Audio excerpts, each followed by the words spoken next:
They're called lethal autonomous weapon systems, or LAWs, and they are weapons that can independently find, select, and kill human targets without direct human control. While they aren't widespread yet, AI is rapidly making them more capable, and more countries are starting to consider building them. One system, Israel's Harpy drone, is already fully autonomous and has reportedly been sold to several other nations. This has sparked a fierce debate.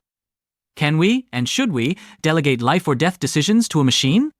A key problem is whether a machine can ever comply with the laws of war, which require understanding the difference between a soldier and a civilian, and making sure that an attack isn't excessive. These are decisions that often require human judgment and empathy. The risks are enormous. These systems could be hacked, tricked by the enemy, or simply malfunction, leading to the deaths of innocent civilians or even friendly soldiers. And because they're autonomous, a human operator might not be able to step in and stop it, potentially leading to a catastrophe on a massive scale. Some argue that we shouldn't ban them, claiming they could be more precise than human soldiers and could operate in dangerous environments. But many more are calling for a ban, citing the deep ethical problems, the lack of accountability, and the simple fact that a machine can't understand the nuances of a conflict. The real danger is that these weapons could make war more likely by removing the human cost and moral deliberation from the equation. When you put a decision to kill in the hands of an algorithm that lacks empathy or moral judgment, you undermine the very foundations of how we think about war. An AI miscalculation could lead to a rapid, uncontrollable escalation, an algorithm war, where conflicts are started and fought by machines, leading to widespread destruction with no human there to hit the brakes. AI's ability to watch and analyze us poses a huge risk to our freedom. It could give governments and corporations the power to crush dissent, spread misinformation, and violate our civil liberties on an unprecedented scale. Law enforcement agencies are already using AI to process huge amounts of data, but this comes with serious ethical red flags: bias, privacy, fairness, and the potential for discrimination. AI can sift through massive datasets and spot patterns that no human could ever see. One key application is predictive policing, which uses algorithms to forecast where crime will happen and who is most likely to commit it.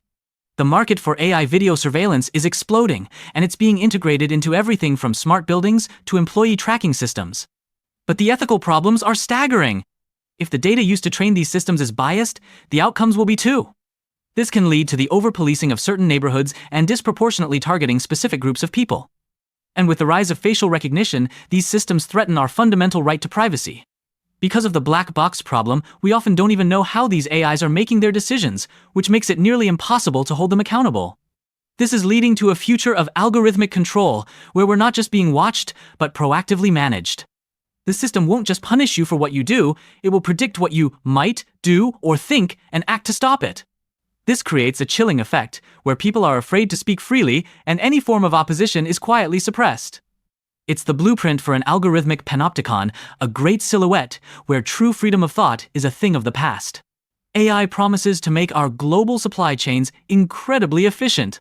By digitalizing how products are made and delivered, it can reduce errors, cut costs, and give companies a crystal clear view of their operations. This automation will reshape the workforce, especially in procurement and manufacturing, leading to a new era of speed and responsiveness. But there's a dark side to all this optimization. The International Monetary Fund has noted that while we all assume AI will transform the economy, there's still no clear evidence of how it will actually affect jobs and productivity. The benefits of all this efficiency might not be shared by everyone. Generative AI is hitting white-collar office workers the hardest, a major shift from past waves of automation. While some companies using AI are hiring more people, this might just be because they're reassigning tasks to their existing high-skilled workers, not creating new jobs for those who have been displaced. This creates a strange paradox. Our economy could become both hyper-efficient and incredibly fragile. A highly optimized global supply chain is also a brittle one. A single point of failure, a cyber attack on a logistics AI, a data poisoning event, or a simple malfunction could trigger a domino effect, causing a catastrophic failure across the entire system and leading to massive economic destabilization. At the same time, the economic gains from all this productivity may flow to a select few who own the technology. This could lead to a future of perfect inequality, where AI creates enormous wealth for a few, while leaving large parts of the population marginalized and without purpose. The crisis might not be a collapse in our ability to produce things, but a collapse in our ability to distribute them fairly, leading to chronic social unrest.